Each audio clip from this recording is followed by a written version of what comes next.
Boa noite, pessoal. Eu sou Thaís Salvarenga, da ONG Nosso Olhar e do portal de conteúdo Chique Suas Marias. Estou entrando aqui 18h59 para me preparar para a live agora das 19 horas. Já tem gente entrando, inclusive o Emílio, que é nosso convidado hoje para bater um papo. Instituto Empatiai, que aprova a gente, que apoia a gente nas nossas lives. Estou aqui chamando o Emílio. Sejam muito bem-vindos a todos. Espero, pessoal que já entrou, boa noite. Tudo bom? Tudo bem, Thaísa? Tudo bom? Bem-vindo agora online. Tá escutando bem o som? Para você tá ok? Para você tá ok o som? Para você Está tá sim, ok? estou te ouvindo muito bem. Também estou te ouvindo bem. Bem-vindo. E estou esperando Muito o pessoal grato. já estar entrando para a nossa live. Eu sempre gosto de esperar alguns minutinhos. Já tem bastante gente aqui se conectando, entrando. Nessa noite fria de São Paulo, né, Emílio? Pois é, Tá você vê batendo frio. que Aqui no Morumbi, mudança, né? que Hã? mudança de temperatura, não é? Eu já tô aqui, ó. Carioca já tá, ó. Carioca já tem alguns cariocas entrando. Flavinha, querida. Lucas está dizendo aqui que o som tá ótimo. Que bom. Mas eu não sei se o frio é bom agora, nesse momento que a gente está em casa de pandemia, mas tem médicos discutindo, falando que o frio para o vírus não é tão bom. Então, enfim, né? A gente passa nesse momento agora de discussão. Querido, então vamos começar 7h01. Eu gosto sempre de começar no horário. As Uhum. pessoas vão entrando e a gente vai seguindo. A gente tem sempre 1 hora de live, né? É pouco, porque quando a gente vê o assunto rende. Mas eu costumo dizer a todo mundo que nos segue que a live fica disponível 24 horas e também no IGTV, e a gente sobe para o nosso canal do YouTube. Depois a minha equipe compartilha com você, tá bom? Tá ótimo. Então, gente, hoje, dia 14, estamos com o Emílio Munaro, querido, aceitou esse convite. Hoje ele está como vice-presidente de desenvolvimento global e de comunicação do Instituto Ayrton Senna, responsável pelas áreas de articulação política, distribuição de conhecimento, negócios e marketing e comunicação institucional. E ele atuou durante mais de 25 anos como executivo de empresas multinacionais, entre elas a IBM e a McAfee, onde foi CEO, inclusive no Brasil, né, Emílio? E na Microsoft ele foi o primeiro diretor de educação no Brasil. E especializou e ficou especialista na área de educação pública e privada. Errei alguma coisa do currículo? Não, né? Nada, tá tudo certinho. Ele aceitou esse convite para a gente falar um pouquinho, né, da educação nesse momento, né, e de uma visão holística.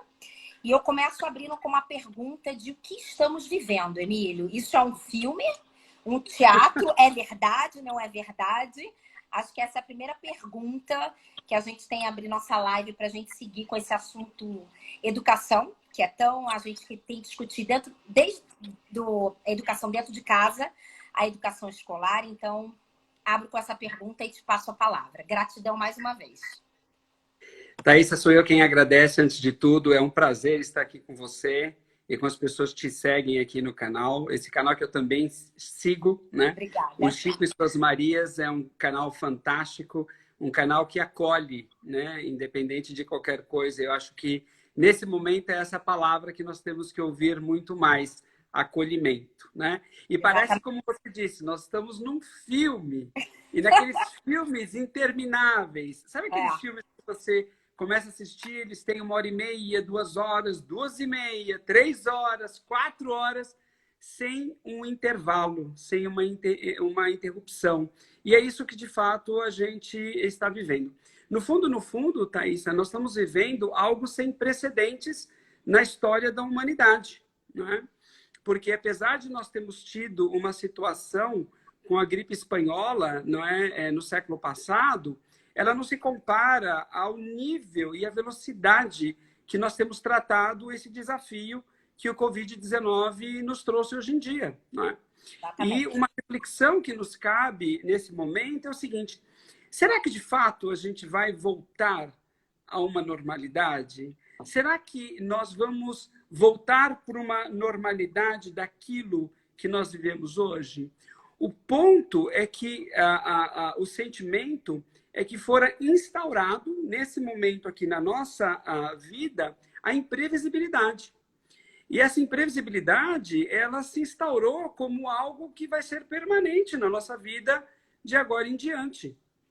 E sabe, Thaisa, isso me faz refletir um conceito que os militares americanos desenvolveram nos anos de 1970, um conceito no qual eles costumavam a falar sobre situações com as quais eles lidavam, que é o conceito do mundo VUCA. Né? E o que é esse conceito do mundo VUCA? Né? A VUCA é um acrônimo formado por 4 palavras, cujas iniciais em inglês significam volatility, uncertainty, complexity e ambiguity.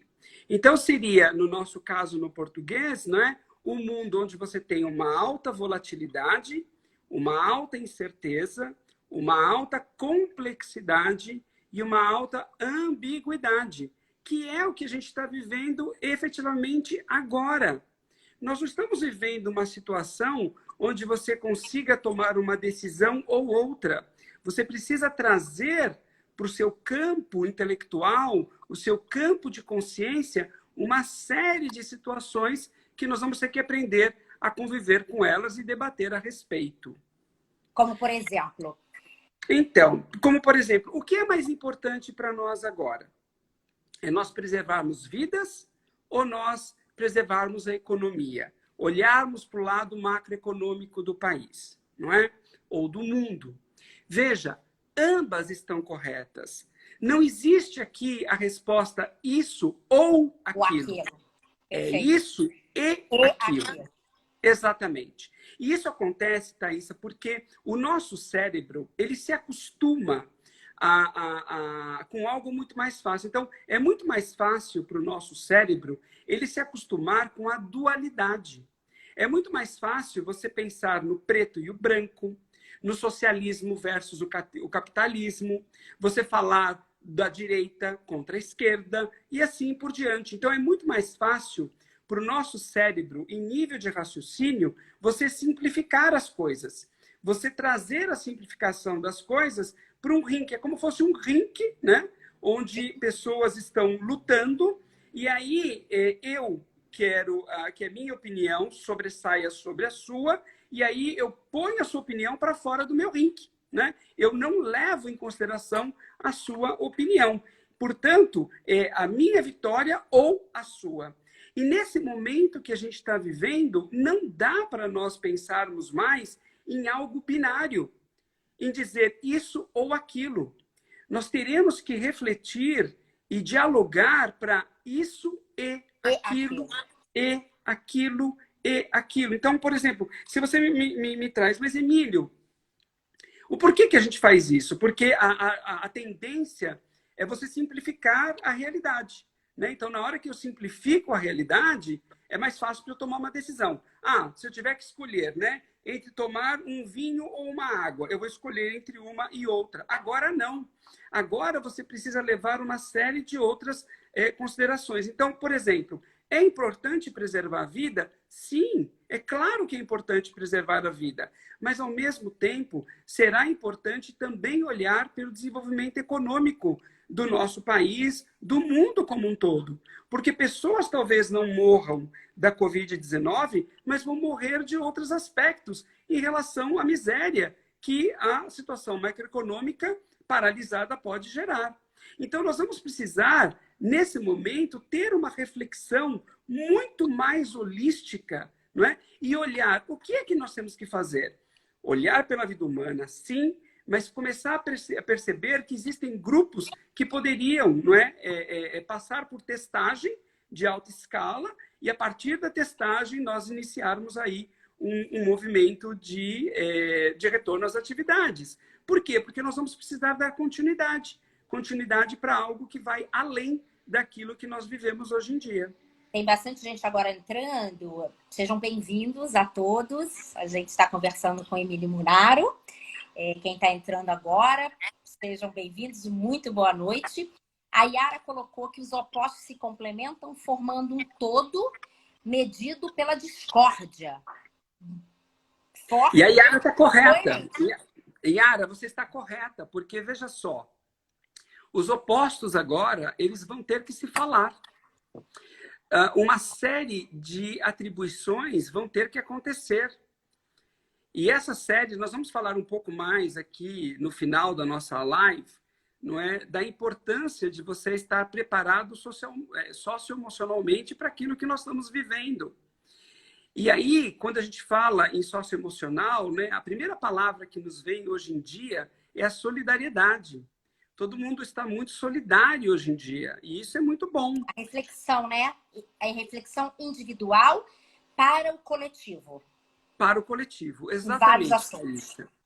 E uma coisa interessante da gente entender é o seguinte, que a solidariedade nada mais é do que o conjunto da empatia, ou seja, a possibilidade de você se colocar no lugar do outro, né? Mais a colaboração.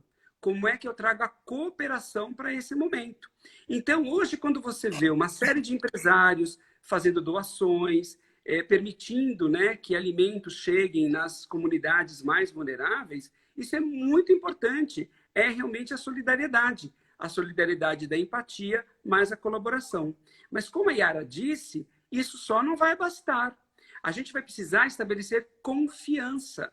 Confiança em quem? Confiança no governo, de alguma forma, naqueles que estão no poder, e aqui eu não vou entrar no mérito da questão se a gente está falando de um governo federal, estadual ou não. Eu estou falando você criar confiança nos governadores que estão dirigindo, né, o nosso trabalho aqui nas nossas vidas, e a partir daí estabelecer um diálogo do que de fato tem que ser feito. Mas, de novo, levando todos os aspectos em consideração.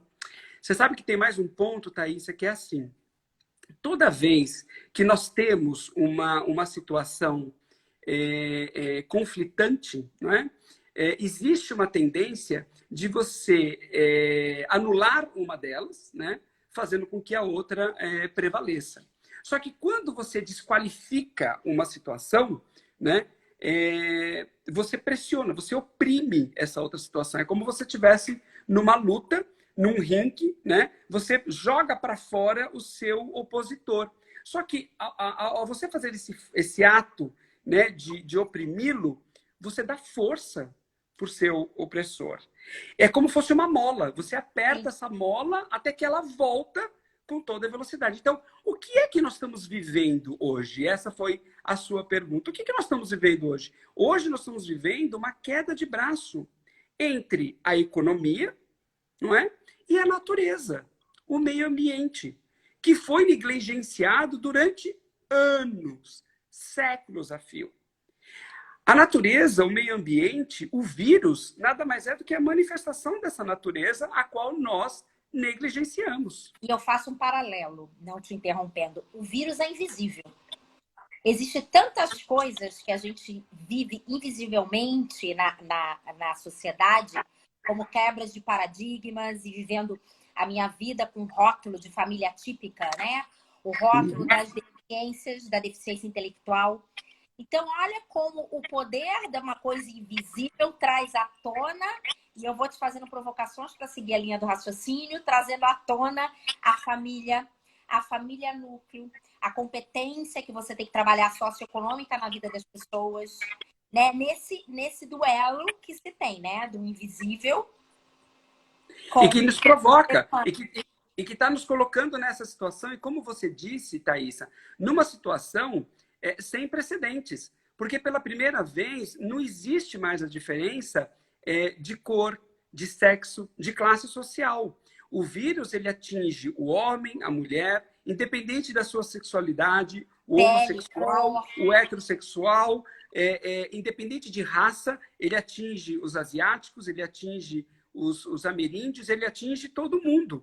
Ele atinge o branco, o preto, ele atinge o rico, o pobre. Pela primeira vez, nós estamos completamente nivelados. Porque por mais que você tenha condições financeiras, você não consegue sair desse status quo. Nós não estamos em férias, né? As pessoas acham, ah, não, estou em férias. Não, não está em férias. Em férias você poderia, as pessoas que têm uma condição financeira poderiam pegar um avião e sair fora do país e viver lá um tempo muito agradável na Polinésia Francesa, né? Não podem fazer, por mais condições financeiras que elas tenham. Então, de fato, o vírus nos traz uma limitação e uma limitação de ação, porque o que está acontecendo agora é realmente isso. É um polo da natureza junto da economia. Só que a economia venceu por vários anos consecutivos, não é? O vírus, como manifestação da natureza, o que ele foi num primeiro momento? Lembre-se que nós tivemos a gripe aviária, que nós não olhamos muito para ela, tivemos a gripe suína, também não olhamos muito para ela, e aí é como o mundo desse um sinal. Você, olha, eu vou te pegar, agora eu vou te pegar. E agora ele veio e pegou mesmo. Né? Ele falou assim, para você dar a atenção que eu preciso, eu vou provocar um shutdown no planeta. E ele conseguiu.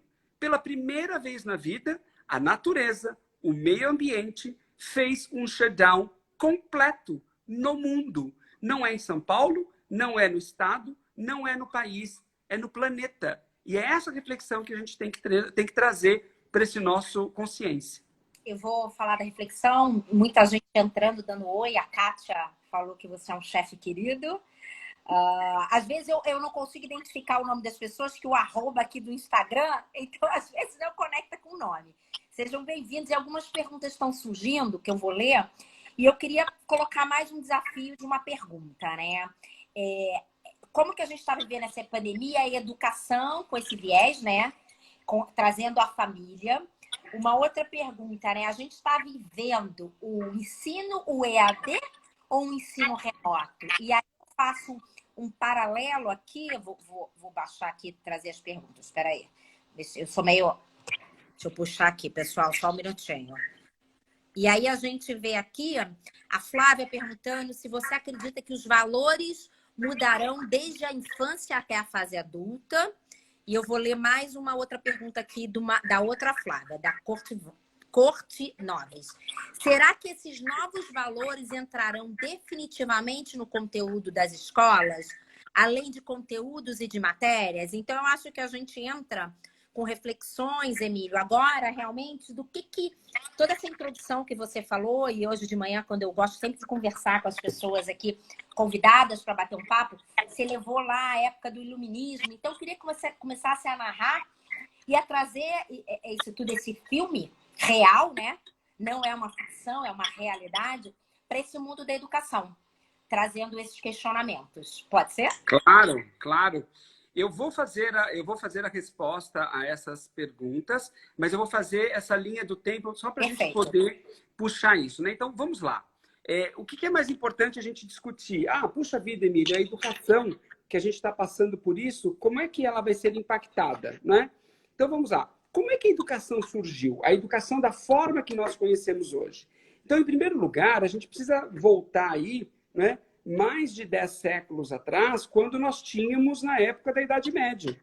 Durante a Idade Média, ali que vai, né, do século V até o século XV, a gente vivia a escuridão. Nós vivíamos as trevas. As trevas do quê? As trevas do conhecimento. Porque o conhecimento só era dado ao clero. Somente uma pequeníssima parcela da população tinha acesso à educação.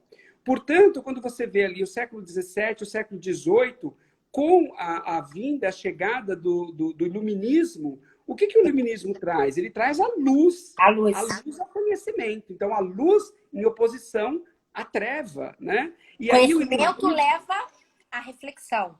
A reflexão. Você reflete, você questiona, né? É bom a gente fazer... Exatamente.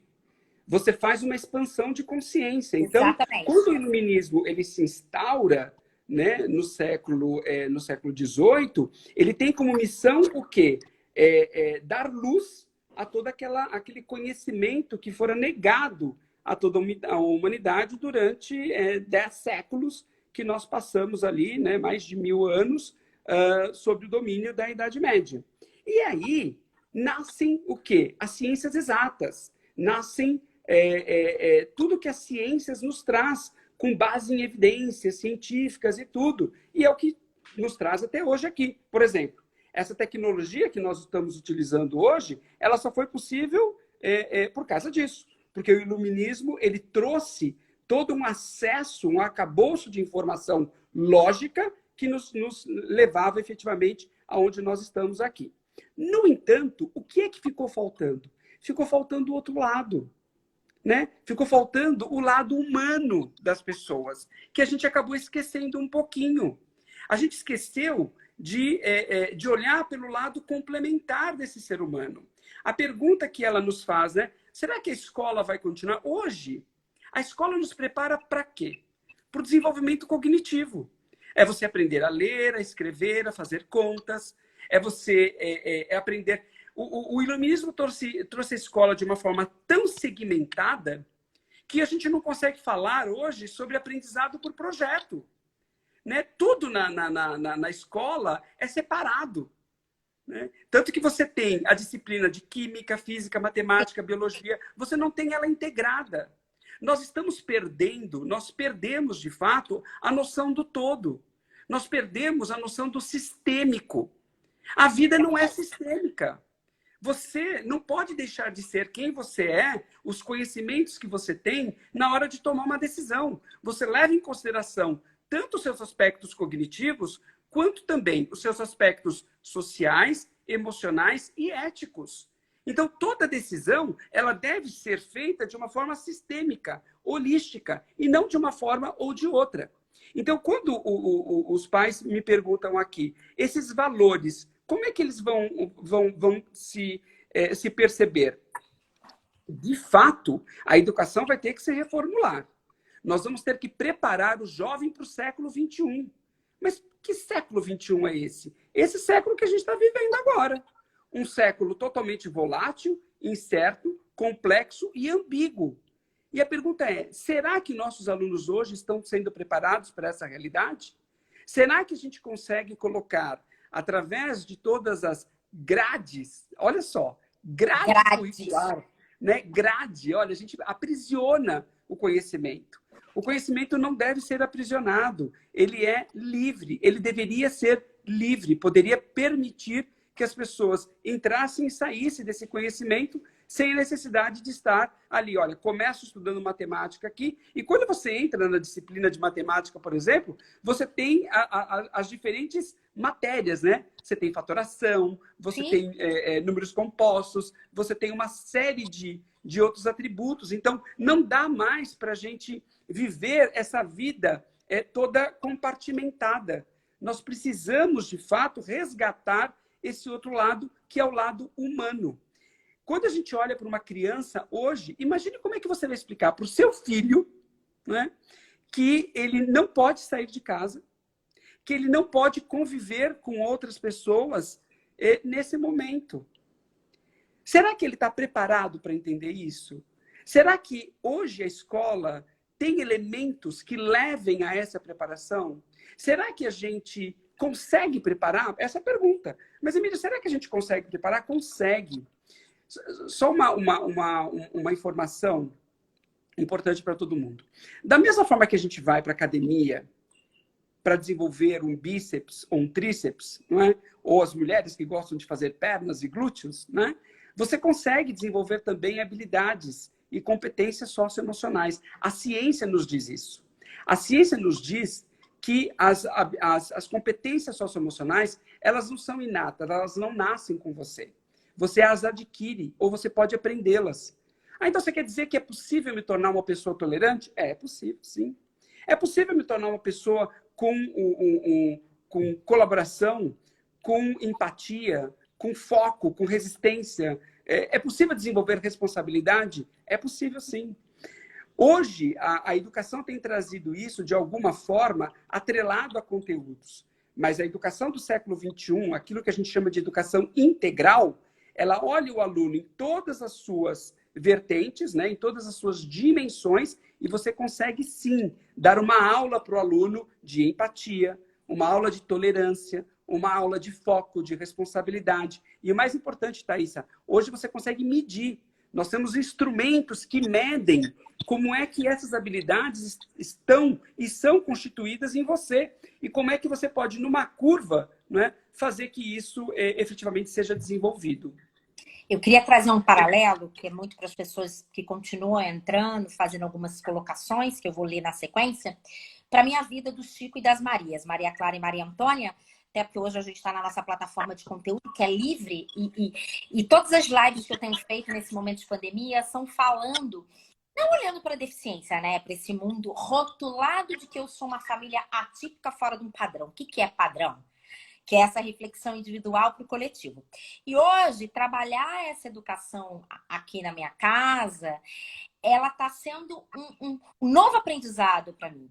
Eu aprendi a ter uma leitura da educação e a olhar a educação não só terceirizando para a escola quando o Francisco nasceu, com a síndrome de Down, com a trissomia do 21, mas fazendo um triângulo que eu já falei para você, eu acho que é a família núcleo, nós aqui da família núcleo, os pais, a rede apoiada de profissionais, professores. E a gente retroalimenta isso. E a gente desenvolve, pegando o gancho, desenvolve as competências do Francisco e das Marias para isso.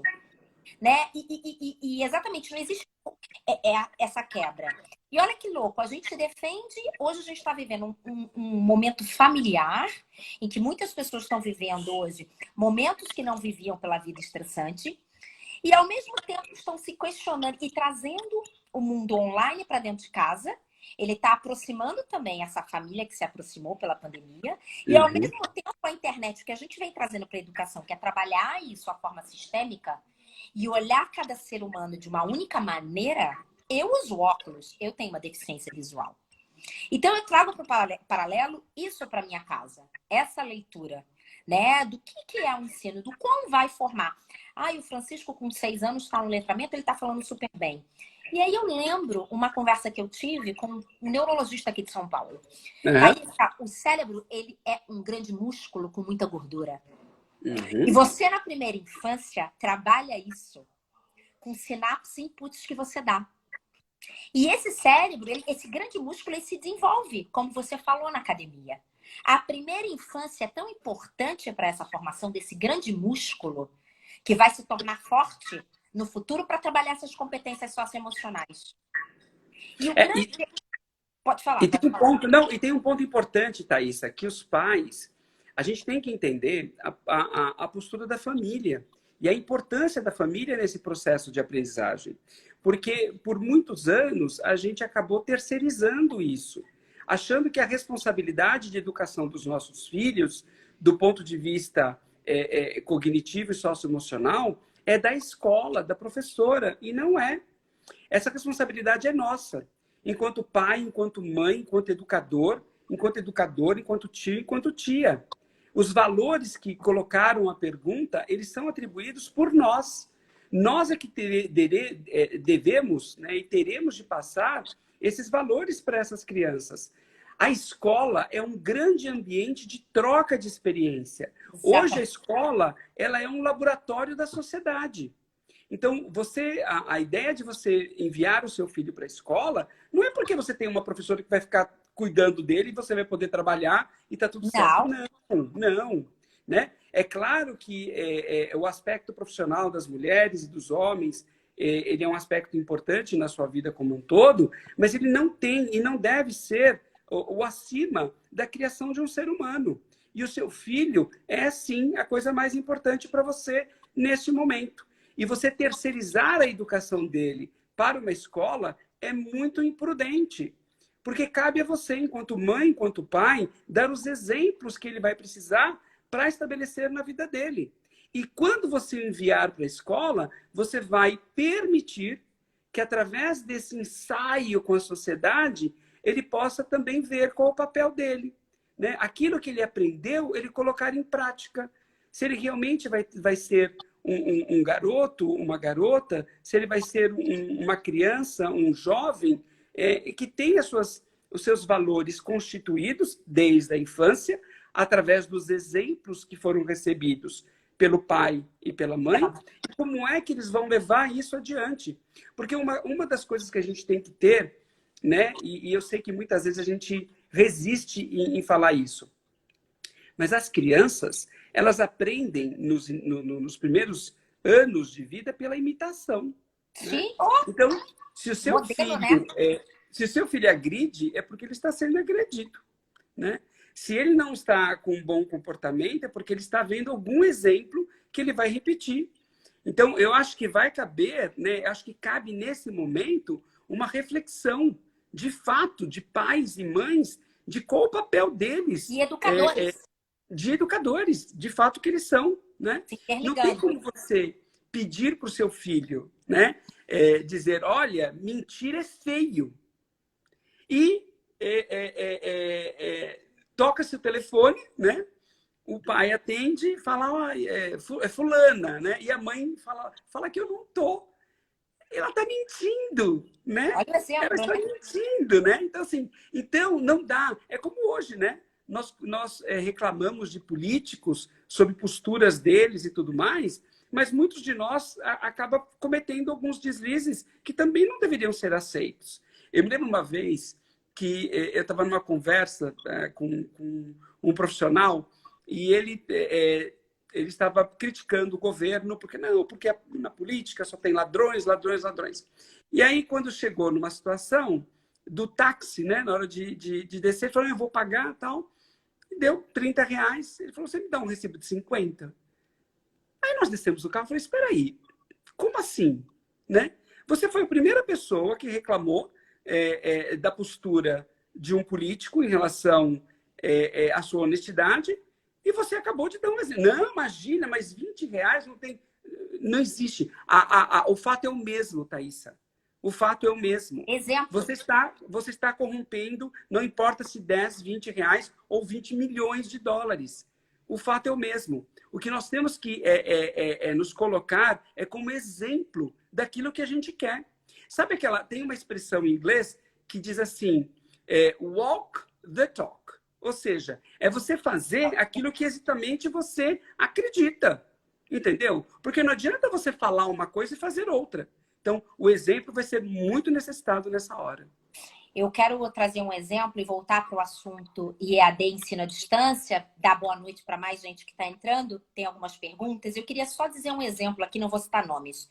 O Francisco, com trissomia do 21, ele aprende muito pelo modelo e por imagens. Né? Esse ano ele está no letramento de uma escola tradicional, onde eu fui taxada, acho que eu te contei essa história, eu era louca de botar ele nessa escola porque não existia nenhuma criança com síndrome de Down. Hoje existem 5 e a gente vem construindo educação lá dentro. E tem um amigo na sala, ele entrou lá no Infantil 1, né? Com 4 anos, hoje ele tá com 6. E esse menino me abraçava, e é um menino muito querido. Para muita gente, ele não tem nenhuma questão. E no final do ano passado, o Chico falava muito desse amigo, sempre falou, né? E a escola, ela faz um cruzamento que eles chamam de psicopedagógico, que ao final do ano eles misturam e fazem uma leitura dos alunos, enfim. Que eu acho bárbaro fazer esse cruzamento entre turmas. E esse amiguinho, no final do ano, o Chico sempre escolhe de ficar com ele. Esse ano ele não ficou, enfim. E no final do ano, esse amigo no estacionamento deu um grito, Chico! E o Francisco abraça muito. Não pela síndrome de Down, tá? Mas por ele mesmo. Aliás, todo mundo abraça muito. Exatamente. E aí, ele deu um abraço e abriu os braços. O Chico tava de costas. Nesse dia eu consegui pegá-lo na escola, ele e as meninas. E ele abriu os braços e o Chico correu para dar um abraço nele. Esse menino era um menino que não gostava de abraçar. Eu comecei a chorar e falei, olha como meu filho mudou a vida e a percepção dessa criança. Isso mexeu no emocional. E isso é uma construção. E meu filho, que tinha uma oralidade pequena no passado, conseguiu descer na barreira do sentimento daquele amigo. Isso é uma construção para um adulto, né? Para um ser humano. Então, eu acho que a educação é muito mais ampla. E quando a gente discutiu o tema da educação holística, é muito isso. Então, eu queria falar esse exemplo que me toca muito, né? E o meu filho com deficiência, ele também ensina as pessoas. Então, o educar não é só tenha dúvidas. Não tenha dúvidas. Conhecimento. E o ponto é assim, Thaisa, quando a gente fala dessa educação, no momento em que as escolas, no momento em que a educação enxergar a necessidade de nós trabalharmos todas as dimensões deste aluno, sejam elas as dimensões cognitivas, sociais, emocionais e éticas, a gente não tem mais que ter esse tipo de discussão. Eu não tenho que ter hoje uma explicação sobre a síndrome que o Chico tem ou deixa de ter. Porque as pessoas se desenvolverem a tolerância, não é? A empatia, você não precisa de mais nada. Você não precisa de argumentos. Isso vai entrar no DNA dessa criança. Ela vai nascer já com a percepção de que respeitar o próximo faz parte normal da vida. Eu vou contar uma situação que aconteceu em uma das minhas viagens. Como você sabe, eu gosto muito de viajar. Eu faço um estudo antropológico e sociológico por conta própria. Acompanho às vezes. Eu me planejo para visitar em torno de 3 a 5 países todos os anos, mas com um objetivo, né? Eu vou com o objetivo de estudar história, geografia, formação étnica, política, economia e religião. E uma dessas minhas viagens, né, e eu tive um privilégio, devo confessar, eu já estive em 111 países no mundo, né? E uma dessas viagens eu estive na ilha de Malta. E quando eu estava fazendo o meu check-in, tinha um rapaz lá. E aí esse rapaz estava fazendo o check-in junto comigo. Ele era grego, mas ele morava na Suíça. E no momento ele deixou a mala lá e ele saiu. E eu falei, meu Deus, onde é que foi o rapaz parar? Ele não era meu amigo, era só um conhecido. Mas eu fiquei ali, né, olhando pela mala dele, porque eu fiquei preocupado com ela. Ao voltar, eu disse assim para ele, onde você foi? Ele falou, eu fui lá fora fumar. Eu falei, mas e você deixou sua mala aqui? Ele falou assim, deixei. Eu falei, mas eu fiquei olhando. Aí ele falou assim, você gostou dela? Eu falei, não. Eu fiquei olhando, né? Eu falei para ele assim, eu fiquei looking after, né? Eu fiquei tomando conta da sua mala. Eu não fiquei olhando para sua mala, né? Ele falou assim, mas por quê? Ela não iria em nenhum lugar sem mim, né? Eu falei, pois mas alguém poderia levá-la. E aí ele falou para mim, por que alguém pegaria alguma coisa que não é dele? E aí eu falei, meu Deus do céu, o que é que eu vou responder para ele? Porque, na verdade, a formação dele, Thaisa, trouxe isso que você falou, valores desde o início, de formação. Ele sabia que aquela mala não poderia, ou não deveria, ou não seria pega por ninguém, porque ninguém deveria se apropriar daquilo que não é seu. Então, no momento em que a gente conseguir fazer com que a escola, preparada para o século XXI, leve as crianças a essa reflexão de trabalhar as macrocompetências, né? E dentro das macrocompetências, o desenvolvimento socioemocional delas, de tolerância, de respeito, de foco, de diversidade, de persistência, de empatia, a gente passa a trazer tudo isso, a trazer todas essas competências e habilidades em cada um de nós, para que esse tipo de discussão não precise acontecer. Então, o Chico vai ser respeitado pelo ser humano que ele é, independente da situação que ele vive. Pessoas com diferentes sexualidades, elas vão ser respeitadas por aquilo que elas são, independente de ter que pedir pelo respeito daquilo. A gente não vai precisar mais ter essa discussão de furto, de roubo, porque as pessoas vão entender que elas só podem ter aquilo que lhes pertence, né? Para isso, a gente tem que trabalhar para diminuir a desigualdade. Hoje, a desigualdade nesse país é absurda. Em tempo de Covid, a gente ficou, né? A gente discutiu. A gente ficou igual. Igual, completamente igual. Mas igual numa diferença absurda. Porque quando você fala num país de 210 milhões de habitantes, nós temos 60 milhões de estudantes. Nós temos uma França só de estudantes dentro do Brasil, dos quais 90% deles dependem da rede pública de ensino para serem alguma coisa. E se hoje nós já tínhamos, né, um distanciamento entre o aprendizado da rede pública de ensino em relação à rede privada de ensino, agora isso está se tornando um abismo. Porque, como você disse, né, Emílio, qual a diferença do EAD para o aprendizado remoto? Quando você participa de um EAD, né, que é um ensino à distância, ele está organizado.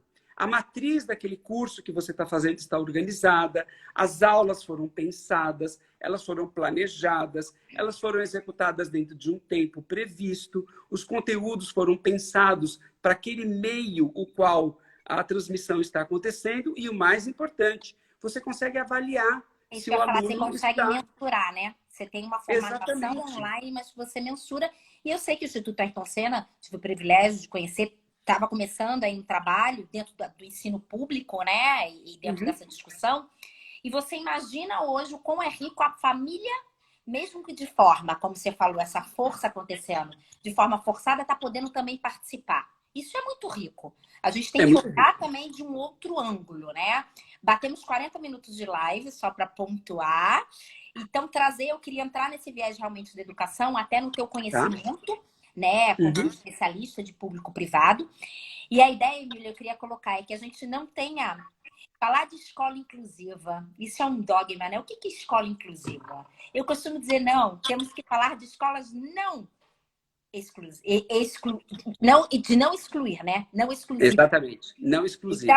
essa é uma outra live, mas eu venho questionando muito isso, enfim. Então, eu queria retomar, mas eu antes só queria fazer um overview aqui de quem entrou. Eu gosto sempre de interagir com o público, né? Se deixar, a gente vai falando, eu falo pouco, né? O Rodolfo, seja bem-vindo quem está entrando agora. Estamos conversando com o Emílio Munaro. Eu sempre falo Murano, viu? Eu erro. O Rodolfo colocou: o que se esquece é que a economia é que a economia é uma das ciências humanas. Não é exata. Toda e qualquer mudança interfere na economia, mas não deveria estar a economia a favor das pessoas? O Rodolfo, querido, professor de música, um educador lindo, bem-vindo, falou isso. O homem, a Yara colocou, o homem é refém de seus apetites. O pessoal foi colocando aí as suas colocações. As reflexões. Everton está aqui com a gente, querido. Seja bem-vindo. A Yara, se faz necessário ao aluno conhecer a ciência, não só a matéria. Potência e ato. Perfeito, Yara, colocando super bem aqui. A Eliane, essa falta de ensinar essas habilidades, como você falou, as competências socioemocionais, né? Desde crianças é que tem feito hoje esse boom nos adultos da busca por coaching para resolver essa deficiência que levaram pela vida toda. Obrigada. Essas foram as últimas colocações aqui. O Alan também colocou: ninguém busca hoje um coaching para aprender química. Porém, como bom exemplo que você deu, Emílio, hoje a busca dos adultos é para aprender empatia, perder vergonha, se comunicar melhor e etc. Essas foram as últimas colocações aqui. Obrigada, pessoal. E Só para tem um fazer aí ponto o aí. viés. Eu queria só continuar naquela análise, Thaís, então o EAD, ele traz realmente isso muito constituído, você tem organizado e tudo mais. O que hoje as escolas estão produzindo é o que a gente chama de educação remota. Por que remota? Porque é à distância. Mas, por exemplo, o professor de sala de aula, que se preparou durante a vida dele inteira para aquela aula presencial, será que ele está preparado para a aula virtual? Será que ele está com todas as suas competências desenvolvidas para poder chegar dentro da sua sala, da sua casa, por exemplo? Hoje, por exemplo, você tem pouquíssimas mães que vão na escola e passam lá uma tarde ou uma manhã assistindo a aula de um professor. Hoje, na realidade que nós temos, esse professor ele entra dentro da sala, né, da casa desse pai, dessa mãe, e ele fica exposto. Será que ele está preparado para isso? Será que ele não se sente julgado pelo pai, pela mãe que vai ouvi-lo naquele momento da aula que ele está dando? Será que isso também não cria um bloqueio nesse próprio professor? E claro, né, nós estamos falando da realidade da rede privada. A rede pública não. 58% dos lares brasileiros não têm computador. 37% dos brasileiros não possuem acesso à internet. Então, dizer que nós estamos usando de forma equânime a solução de um problema no nosso país, não é verdade.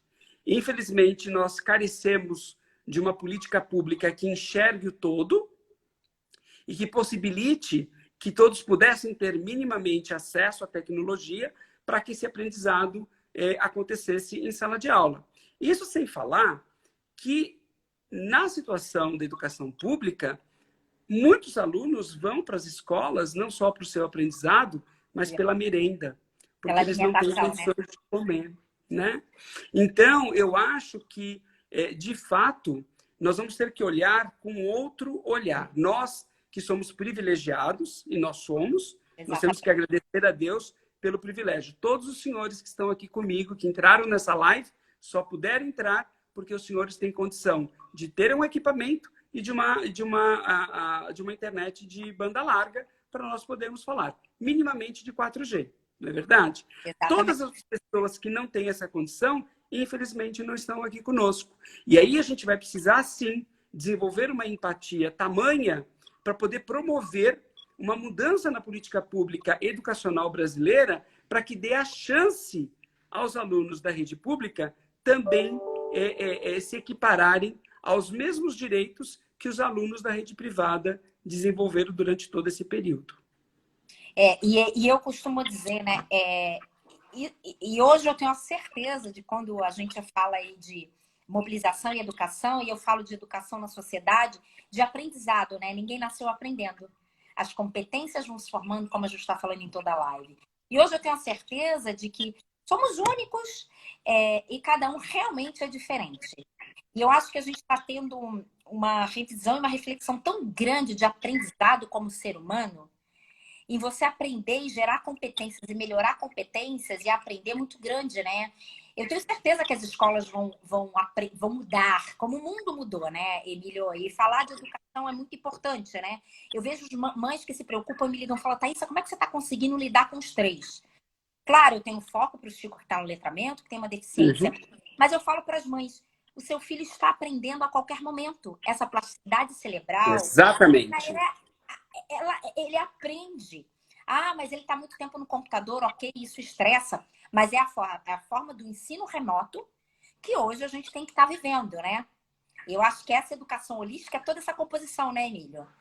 Sem como dúvida. Você falou, o padrão, né? As caixinhas. É isso, né? É bacana quando a gente discutiu o tema da live. Eu queria muito trazer isso, né? Ah, mas você vai discutir fora a deficiência? Não, gente, eu não quero ficar discutindo deficiência. Eu quero discutir e levar conteúdo para o todo, né? Exatamente. É exatamente isso. E eu sei que o Instituto faz um trabalho dessa leitura Brasil todo, né? E leva isso o Brasil todo. E a nossa realidade no Sudeste, com certeza, é diferente do Nordeste, né, Emílio? Certamente, e é onde a gente faz todo um trabalho. Eu acho que nesse momento, Thaísa, a gente tem que ter um pensamento muito estratégico para endereçar os problemas que nós temos num país que é continental. Quer queira, quer não, o Brasil tem uma complexidade absurda.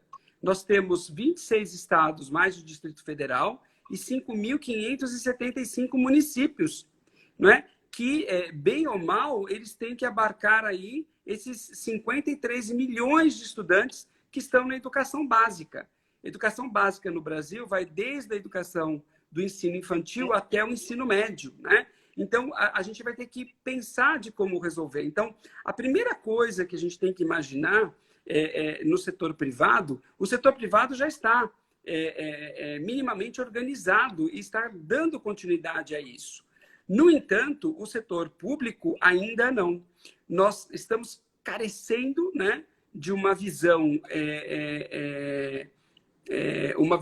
mais estruturada, né, que viria efetivamente, deveria vir do governo federal, aí estou dizendo minimamente do Ministério da Educação, e podendo trazer os desafios que a gente vai ter que entender. Então, por exemplo, não vai dar para tratar a educação toda igual. Então, por exemplo, quando a gente fala dos alunos, por mais que hoje o Brasil tivesse computadores para todos os alunos e internet, não são todos os alunos que estão letrados a esse ponto.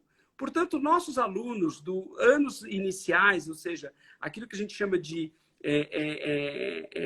o ensino fundamental, anos iniciais, que é do primeiro até o quinto ano, existem alunos que não estão letrados ainda. Ah, Emílio, mas eles conhecem tecnologia. Sim, mas não o suficiente para que eles possam ter isso em fato de aprendizagem. Portanto, conhecer a realidade desse nosso alunado e trazer uma intervenção, não é, extremamente organizada para poder recuperar esse ano. Outra coisa que a gente tem que levar em consideração que é o seguinte, galera, o ano eletivo brasileiro tinha acabado de começar. Então não venha me dizer que nós vamos estruturar para dar continuidade. Não, é para começar, né? E eu vi aqui, durante os comentários, a Mônica fez um comentário, a Mônica Pellegrini, e ela foi uma grande colega no Instituto Ayrton Senna, e hoje ela trabalha com a recuperação de medidas socioeducativas de jovens aí. E ela fala da dificuldade. Então, imagine hoje, né, se é difícil você trabalhar o desenvolvimento das habilidades e competências desse aluno presencialmente, imagine agora no distanciamento social.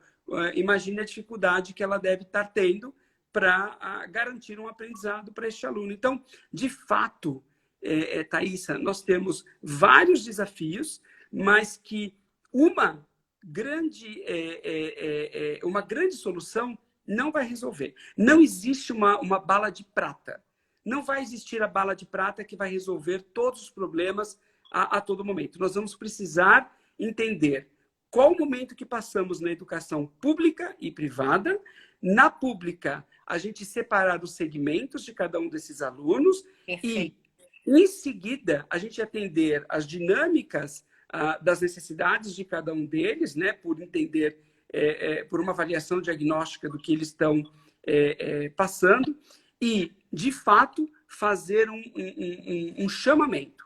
Nós precisamos mudar a forma que a educação contemporânea hoje se comporta. Nós temos que levar o desenvolvimento socioemocional para todas essas nossas crianças e adolescentes. Né?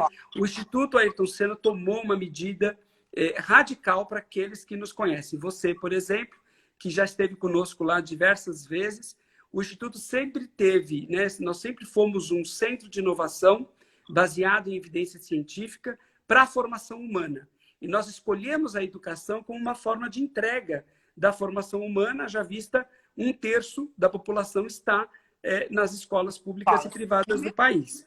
Mas aí nós fomos provocados nesse momento de crise, dizer assim, como é que eu também ajudo o pai, a mãe, o avô, a avó, o tio, o professor, o gestor público? Como é que eu apoio esse pessoal? Para isso nós lançamos, né, um material que é o desenvolvimento socioemocional em época de crise. E hoje nós temos lá, é um material que você acessando o site do Instituto, né? www, né? O Instituto Ayrton Senna, .org.br, lá vai ter um ícone que vai te chamar a atenção, dizendo, né? Competências socioemocionais para o contexto de crise.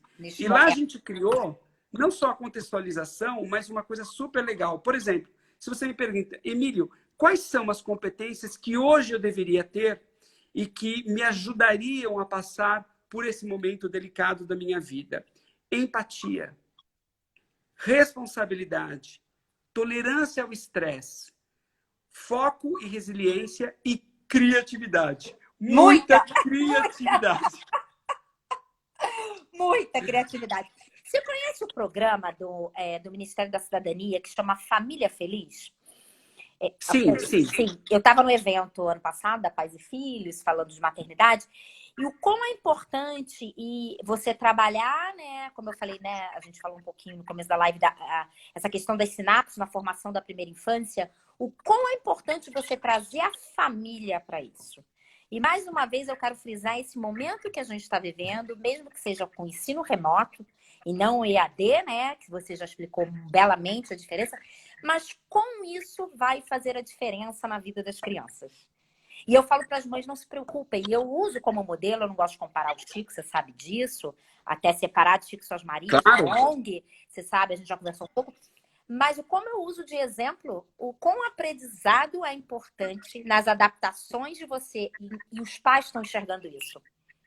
E não é porque o pai está errado, Thaís, se você participa porque o Chico tem a deficiência, você precisa fazer um modelo de adaptação. Porque às vezes na vida corrida a gente não consegue. E como esses pais estão tendo o desafio de aprender com os filhos, com os mais novos, um novo ensino. Olha quão é rico isso.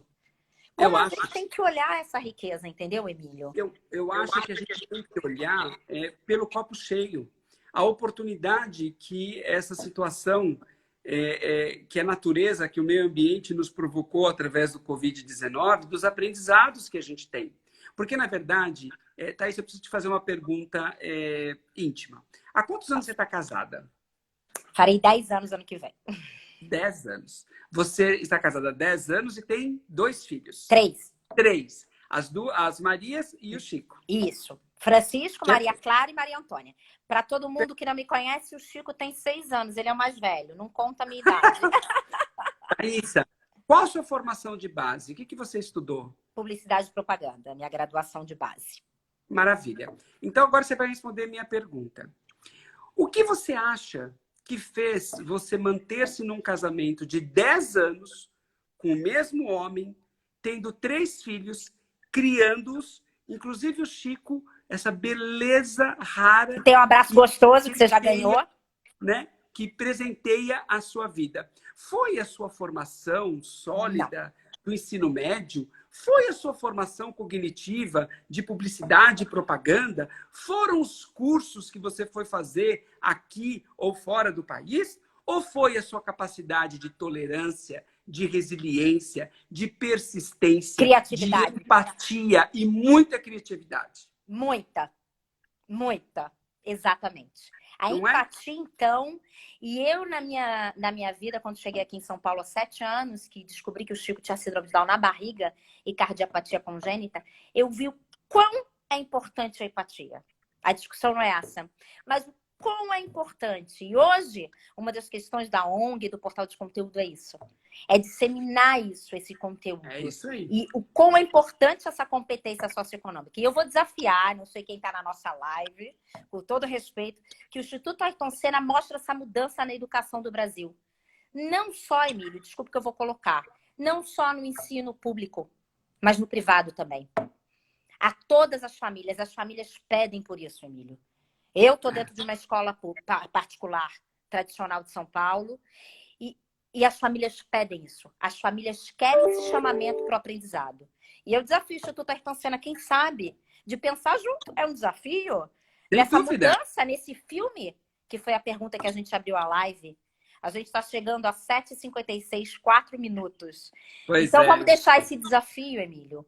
Muita gente entrando, jogando coração, não estamos diminuindo a audiência.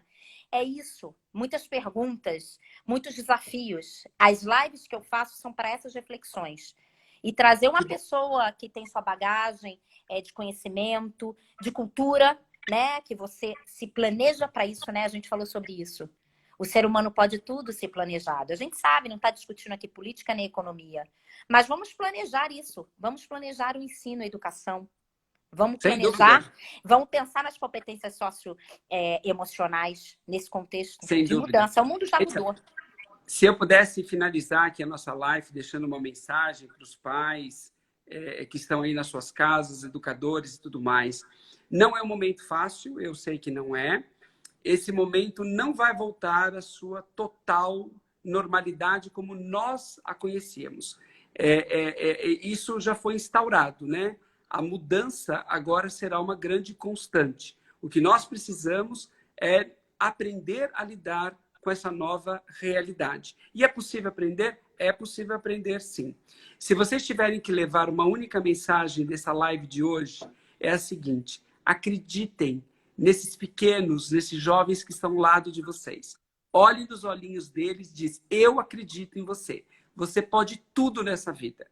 Porque a autoestima é o que mais necessita você, enquanto pai, enquanto mãe, enquanto educador, passar para essas crianças e jovens que vão, de fato, ser o futuro desse nosso país. Um beijo enorme para você. Obrigada. Eu amei falar Eu com amei. você E olha, com todo o seu público. Eu tenho um olhinho amendoado da síndrome de Down, mas o olhinho do Chico é igual ao olhinho das Marias.